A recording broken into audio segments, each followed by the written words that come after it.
Hello students, welcome back to my channel God classes for maths. देखिए, आज हम continue कर रहे हैं वही हमारे पुराने चैप्टर को, that is plane.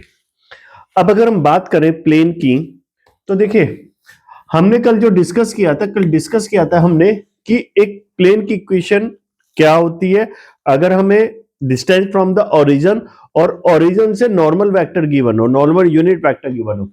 Second condition हमने स्टडी करी थी कि अगर हमें एक पॉइंट दे रखा हो और उस पॉइंट से और हमें नॉर्मल दे रखा है, उससे अगर कोई प्लेन जाता है तो उसकी इक्वेशन क्या होगी। आज हम बात करेंगे equation of plane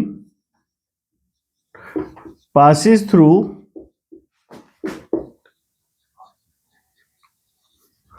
three given points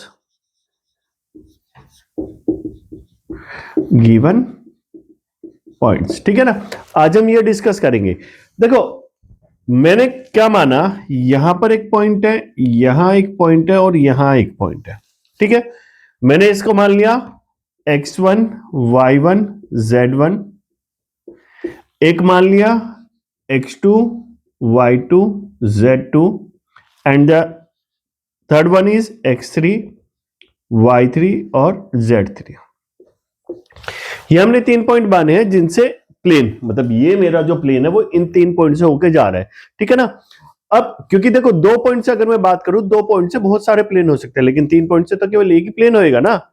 ठीक है, जस्ट लाइक ए ट्रायंगल। भाई एक लाइन है, मैं अगर ये बात करूं, देखो ये एक लाइन है, ठीक है ना। यहां पे एक लाइन है, यहां से ये प्लेन भी जा रहा है, ये प्लेन भी जा रहा है, ये प्लेन भी जा रहा है, बहुत सारे प्लेन जा रहे हैं ना। जितने भी इसमें पेजेस होंगे वे सारे प्लेन है, तो वे प्लेन जा रहे हैं ना किससे, इस लाइन से। ये जो लाइन है इस लाइन से, तो या फिर मैं कह रहा हूं एक पॉइंट यहां पर है, एक पॉइंट यहां पर है, भाई ज्वाइन करेंगे लाइन बनेगी ना एक। तो इससे कितने सारे प्लेन जा सकते हैं, काफी सारे प्लेन जा सकते हैं। अब हमें निकालना है जो कि 3 पॉइंट से होके जा रहे हैं, किससे, 3 पॉइंट से होके जो प्लेन जा रहा है, हमें उसकी इक्वेशन निकालनी है। तो देखो यहां पे हमने क्या किया, ऑब्वियस है जब भी हम किसी चीज की इक्वेशन निकालते हैं क्या करते हैं, मैंने आपको कल भी बताया था, हम एक आर्बिट्रेरी पॉइंट लेते हैं, that is x y and z. ये मेरा एक आर्बिट्रेरी पॉइंट हो गया। ओके, चलिए अब मैं बात करता हूं, मैं इनका नामकरण भी कर देता हूं, that is P Q R, और इसको मैंने मान लिया एस। ठीक है ना, इसको क्या मान लिया, जो आर्बिट्रेरी पॉइंट है इसको मैंने क्या मान लिया, एस मान लिया। मैं इसको थोड़ा सा अलग कलर में कर देता हूं जिससे आपको समझ में। ये मेरा आर्बिट्रेरी पॉइंट है और ये हमारा क्या है, जो 3 गिवन पॉइंट है, ये वे पॉइंट है। अब सबसे पहले मुझे अगर प्लेन निकालना है, अभी तक हमने जितने भी कंडीशन पढ़ी, मुझे क्या निकालना पड़ता है, नॉर्मल निकालना पड़ता है। क्या निकालना पड़ता है, मुझे एक नॉर्मल चाहिए, एक ऐसा वेक्टर जो पूरे क्या हो, प्लेन के परपेंडिकुलर हो। ठीक है, अब मुझे एक चीज बताएं आप, चलो एक काम करते हैं, इसको ज्वाइन करते हैं। इसको ज्वाइन कर लिया और यहां पर मैंने क्या किया, साथ के साथ इसको ज्वाइन कर लिया। ये क्यों, मैं यहां पर लिख देता हूं, ये दोनों मैंने इनको क्या कर लिया, ज्वाइन कर लिया। अब एक चीज बताएं, a vector which is perpendicular to both the vector, a vector which is perpendicular to both the vector. चलो मैं यहां से ना ज्वाइन करके इसको पी को यूज करते हैं, जिससे कि हमारा परफेक्ट वो निकले। वैसे हो भी उससे भी जाएगा, लेकिन अभी हम ये करते हैं। अब मुझे ये चीज बताएं, a vector which is perpendicular to both the vector P Q and P R, a vector which is perpendicular to both the vector P Q and P R is given by क्या, is it P Q cross P R. कैसे निकलेगा, एक vector जो दोनों vector के perpendicular वो उनकी cross product करके निकलेगा ना। क्योंकि अगर हम क्रॉस प्रोडक्ट करते हैं तो एक ऐसा वेक्टर आएगा, जैसे अगर मैं बात करूं, एक ये वेक्टर हो गया, एक ये वेक्टर हो गया, तो मेरे पास कौन सा वेक्टर आएगा, ये वेक्टर आएगा जो दोनों के कैसे हो, परपेंडिकुलर हो। ठीक है, ये वेक्टर ये ऐसे आएगा ना। ठीक है, तो ये मतलब क्या हो गया, ये P Q cross P are हमारे पास क्या होगा, ये किसकी वैल्यू होगी, ये एन की वैल्यू होगी, ये नॉर्मल की वैल्यू होगी। तो भाई ये तो नॉर्मल हो गया। अब मैं वापस चलता हूं जरा अपने पुराने क्वेश्चन पे। क्या, एक वेक्टर जो गिवन पॉइंट से होके जा रहा हो, एक वेक्टर जो गिवन पॉइंट से होके जा रहा हो और गिवन नॉर्मल हो, तो हमारे पास इक्वेशन क्या होती थी, हम किस तरीके से निकालते, A X minus x1, B Y minus y1 और सी जेड माइनस z1, ऐसे ही तो निकालते थे। यहां से देखिए जरा, या फिर हम यहां पर छोड़िए, उसको भी छोड़ते हैं। अब मुझे ये बताएं, जो पीएस जो वेक्टर होगा, this is perpendicular to N, am I right? जो पीएस जो वेक्टर होगा वो किसके परपेंडिकुलर होगा? एन के। इसका मतलब पीएस डॉट एन किसके इक्वल होगा? That is equal to 0। And what is the value of N? Is it P Q in cross P R? तो PS dot P Q cross P R is equal to क्या होगा? That is equal to 0। ये हमारी क्या होगी? This is vector equation. ठीक है, अगर हम वेक्टर के फॉर्म में लिखें कि हम इनके पोजीशन वेक्टर मान ले भाई, R1 R2 R3 मान ले और इसको R मान ले, तो हमारे पास यहां पर ये उसके थ्रू निकलती है। ठीक है, अब लेकिन अगर मैं इसको कार्टेशियन फॉर्म में बात करूं तो कार्टेशियन फॉर्म में किस तरीके से निकलेगी वो देखिए। यहां पर मैं इतना इसको लिखता हूं, ठीक है, PS dot P Q cross P R is equal to 0। अब हम पीएस और पी आर को देखते हैं हमारा क्या बनेगा। मैं इधर से इसको थोड़ा सा हटा रहा हूं जिससे कि इजीली विजिबल हो। ओके, अब ये बताएं what is the value of PS? PS की वैल्यू हमारे पास क्या होगी? यहां से देखो, ये पीएस की value is it X minus X one I plus y minus Y one J plus z minus Z one K. Okay, then what is the value of P Q? P Q की value क्या होगी? x2 minus X one I plus y2 minus Y one J plus z2 minus Z one K. हम cap लगाते हैं, ठीक है ना?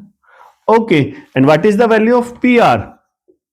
Vector P R क्या? OP minus sorry O R minus OP, तो that's x3 minus X one I cap plus y3 minus Y one J cap plus z3 minus z1 K cap. Okay, equation कैसे निकली थी हमारी? हमारी equation निकली थी यहां इससे,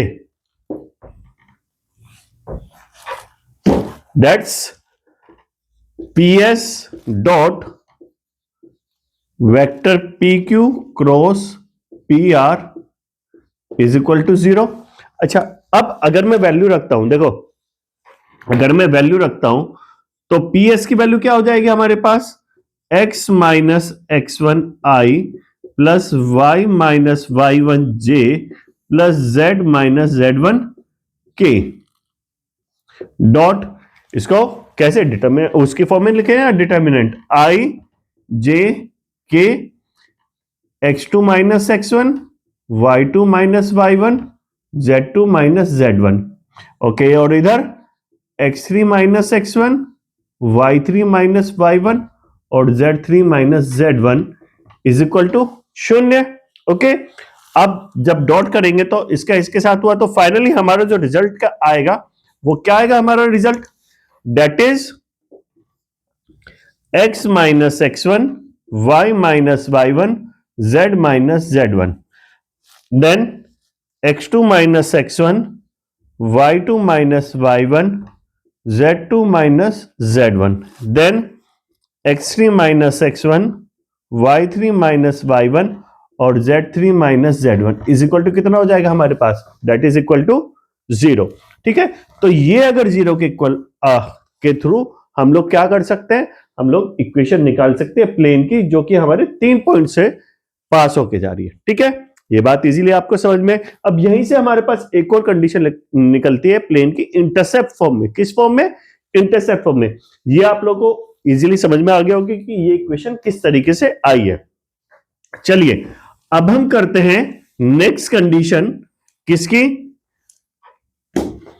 इंटरसेप्ट फॉर्म।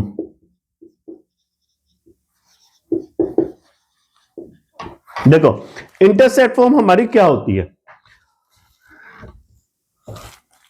ये एक्सिस होगी एक्स वाई जेड, एक प्लेन है, यहां से ए यूनिट इंटरसेक्ट किया,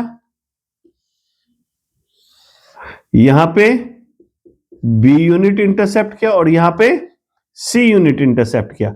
तो मुझे प्लेन की इक्वेशन फाइंड आउट करनी है, किस फॉर्म में, ए बी और सी की फॉर्म में। ओके चलिए, अब मुझे एक चीज बताएं, अगर वो ए यूनिट इंटरसेप्ट कर रहा है, ए यूनिट का इंटरसेप्ट कर रहा है एक्स एक्सिस पे, तो किस कोऑर्डिनेट से, is it A00 and here 0 B0 और यहां पर 0 0 C।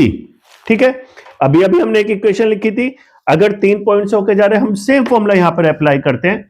क्या थी equation, x minus x1 y minus y1 z minus z1 x2 minus x1 y2 minus y1 z2 minus z1 x3 minus x1 y3 minus y1 और z3 minus z1 is equal to किसके equal था, 0 के equal था।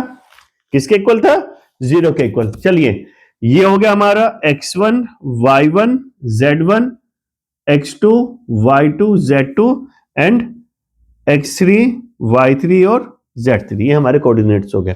रखिए value. Okay चलिए, x1 की value minus ए, y1 की value 0, z1 की वैल्यू 0। देन x2 की वैल्यू हमारे पास कितनी होगी, देखो x2 कहां है, यहां पर है ना 0, माइनस ए और 0 माइनस ए। यहां पर y2 माइनस y1, y2 की वैल्यू कितनी है b और y1 की वैल्यू 0, फिर y3 माइनस y1, y3 की वैल्यू 0 और y1 की वैल्यू 0, डेट्स 0 माइनस 0।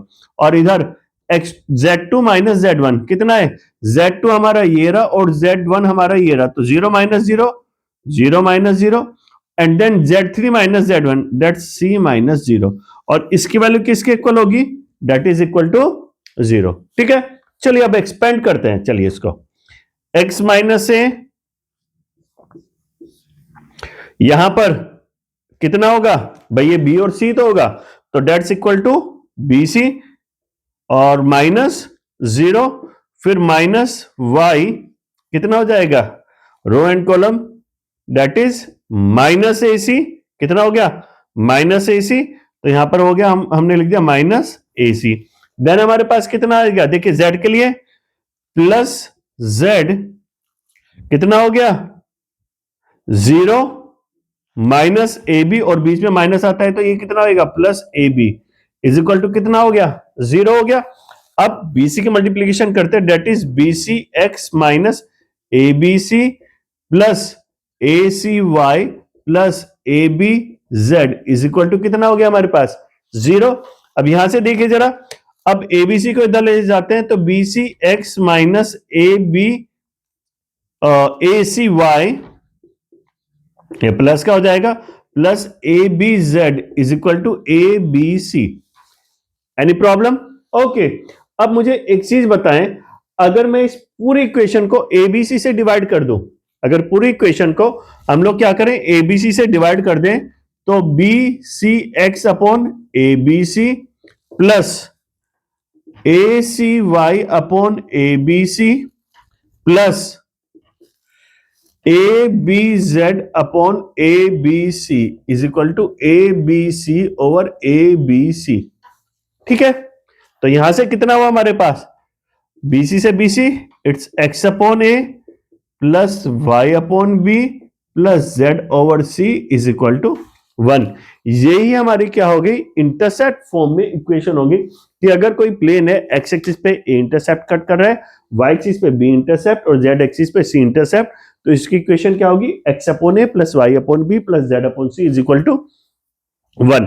बिल्कुल उसकी तरीके से जैसे हम लाइन की इक्वेशन निकालते हैं। ठीक है, तो ये दोनों कॉन्सेप्ट आप लोग इजीली समझ गए होंगे। ठीक है, इसके ऊपर आप लोग अगर क्वेश्चन करेंगे तो मैं नेक्स्ट क्लास में क्वेश्चन करेंगे तो आप डेफिनेटली उसको कर पाएंगे, और नेक्स्ट क्लास में हम लोग इसको डिस्कस करेंगे, एग्जाम्पल लेके हम लोग डिस्कस करेंगे।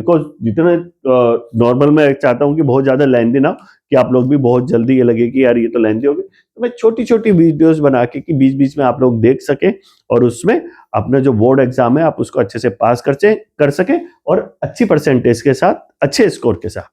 ठीक है, टेक केयर, बाय बाय।